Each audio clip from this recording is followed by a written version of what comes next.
இன்றைக்கி நம்ம சேனலில் முட்டை எதுவும் சேர்க்காம ஒரு டேஸ்டான ப்ளம் கேக் எப்படி செய்கிறதுன்னு தாங்க பார்க்க போகிறோம்.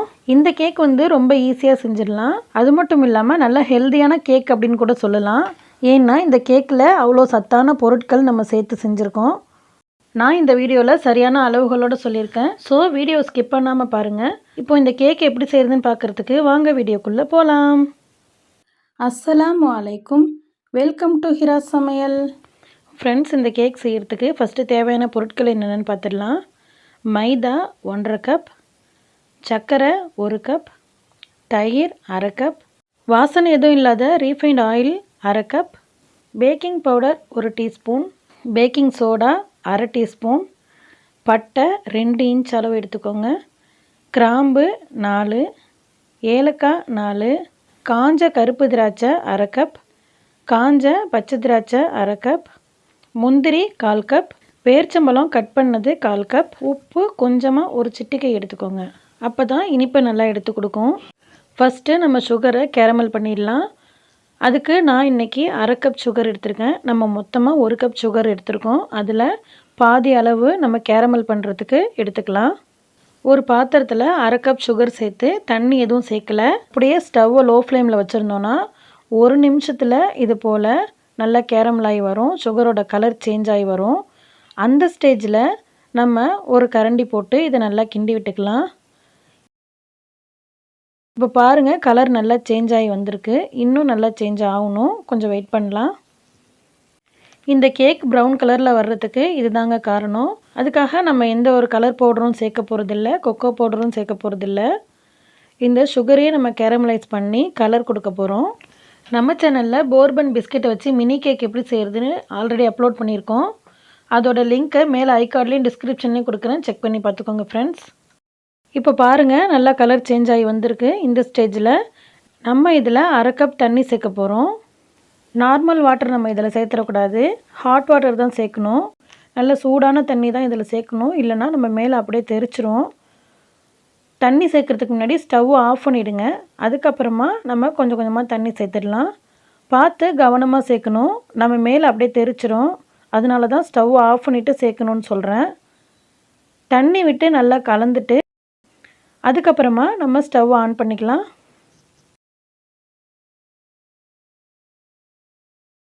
ஸ்டவ் ஆன் பண்ணதுக்கப்புறம் இது ஒரு கொதி வந்தால் போதுங்க.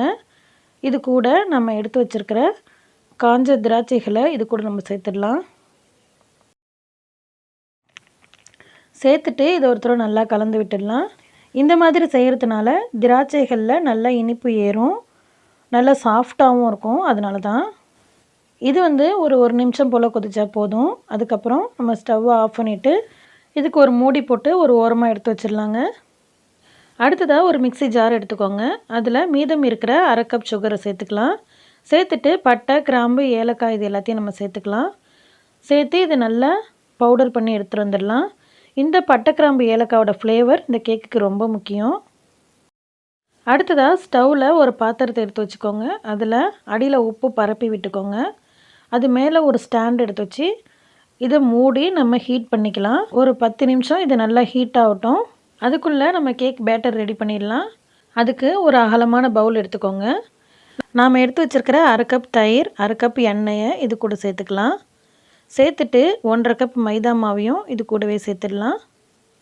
அதுக்கப்புறமா நம்ம அரைச்சி வச்சுருக்கோம்ல அந்த சுகர், அதை நல்லா சலித்து சேர்த்துக்கோங்க. இது போல் ஒரு சல்லடையில் நல்லா சலித்து சேர்த்துக்கோங்க. சலிக்கும் போதே 1 teaspoon baking powder, 1/2 teaspoon baking soda இதையும் சேர்த்து நல்லா சலித்து விட்டுக்கோங்க.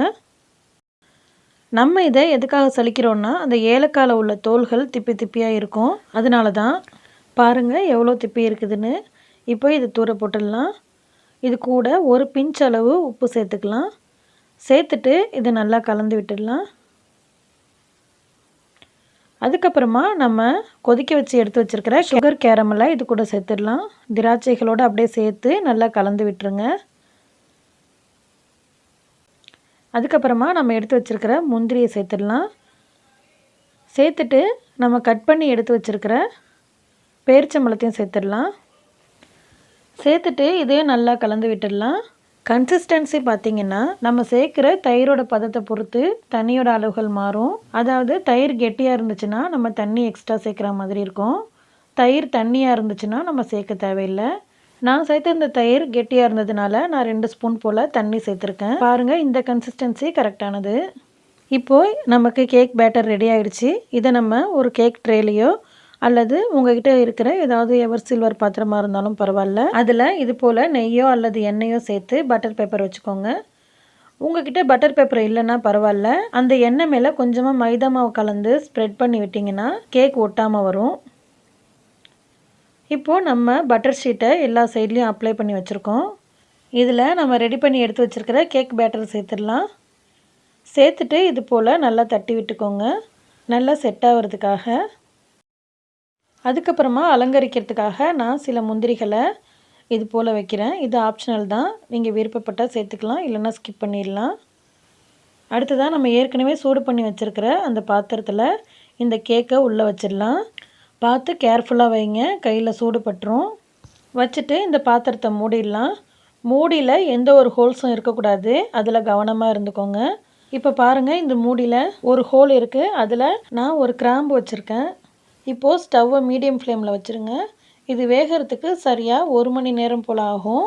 நீங்கள் 50 நிமிஷத்தில் மூடியை திறந்து ஒரு தடவை செக் பண்ணி பாருங்கள். கத்தியோ அல்லது டூத்பிக்கோ விட்டு செக் பண்ணி பாருங்கள்.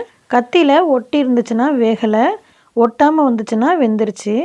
இப்போது நம்ம இந்த கேக் ரெடி ஆகிறதுக்கு 1 மணி நேரம் ஆகும். அது வரைக்கும் வெயிட் பண்ணலாம். அதுக்குள்ளே நீங்கள் நம்ம சேனலுக்கு புதுசுன்னா ஹிரா சமையல் சேனலை சப்ஸ்கிரைப் பண்ணிக்கோங்க. பக்கத்தில் இருக்கிற பெல் பட்டனையும் கிளிக் பண்ணிக்கோங்க. அப்போ தான் நான் போடுற யூஸ்ஃபுல்லான வீடியோஸ் உங்களுக்கு உடனுக்குடன் நோட்டிஃபிகேஷனில் வரும். ஃப்ரெண்ட்ஸ், இப்போது 1 மணி நேரம் ஆயிடுச்சு. நமக்கு கேக் நல்லா செட் ஆகி வந்திருக்கு. பாருங்கள் எவ்வளோ அழகான கேக் நமக்கு தயாராகிருக்குன்னு. இப்போது இது போல் ஒரு கத்தி விட்டு செக் பண்ணி பார்க்கலாம். பாருங்கள், கத்தியில் கேக் எதுவும் ஒட்டலை. இந்த கேக்கை நம்ம அந்த பாத்திரத்துலேருந்து எடுத்துடலாம். எடுத்துட்டு சூடு ஆறணும், உடனே நம்ம எடுத்துட முடியாது. சூடு ஆறுற வரைக்கும் நம்ம வெயிட் பண்ணலாம். ஆறின பிறகு சைடில் இது போல் கத்தியாட்டி எடுத்து விட்டுட்டு அதுக்கப்புறமா நம்ம ஒரு பிளேட்டில் கவுத்துடலாம். இது போல் தட்டி விட்டு எடுத்திங்கன்னா நமக்கு ஈஸியாக வந்துடும். அதுக்கப்புறமா நம்ம இந்த பட்டர் ஷீட் எல்லாத்தையும் ரிமூவ் பண்ணிடலாம். ஃப்ரெண்ட்ஸ், நம்ம இந்த கேக்கில் முந்திரி, திராட்சை, பேரிச்சம்பழம்னு சத்தான பொருட்கள் சேர்த்து செஞ்சுருக்கோம். அதனால இந்த கேக் நமக்கு ரொம்ப ஆரோக்கியமானது. இப்போது இந்த பட்டர் ஷீட் எல்லாத்தையும் நம்ம ரிமூவ் பண்ணிவிட்டு நமக்கு பிடிச்ச ஷேப்பில் கட் பண்ணி எடுத்துக்கலாம். பாருங்கள் எவ்வளோ சாஃப்டாக பஞ்சு போல் கேக் நல்லா கட்டாகி வருதுன்னு. இந்த சாஃப்டான கேக் நீங்களும் செய்யணுன்னா நான் சொன்ன அதே ரேஷியோ படி நீங்கள் செஞ்சிங்கன்னா கரெக்டாக வரும். கேக்கே பிடிக்காதுன்னு சொல்கிறவங்க கூட இந்த கேக்கு சாப்பிட்டிங்கன்னா கேக் வேணான்னு சொல்லவே மாட்டீங்க, அவ்வளோ டேஸ்ட்டாக இருந்துச்சு. ஃப்ரெண்ட்ஸ், நீங்களும் இந்த ஹெல்த்தியான ப்ளம் கேக் செஞ்சு பாருங்கள். பிடிச்சிருந்துச்சுன்னா லைக் பண்ணுங்கள், உங்கள் ஃப்ரெண்ட்ஸ் அண்ட் ஃபேமிலிக்கு ஷேர் பண்ணுங்கள். நம்ம ஹிரா சமையல் சேனலை சப்ஸ்கிரைப் பண்ணிக்கோங்க. தேங்க்ஸ் ஃபார் வாட்சிங்.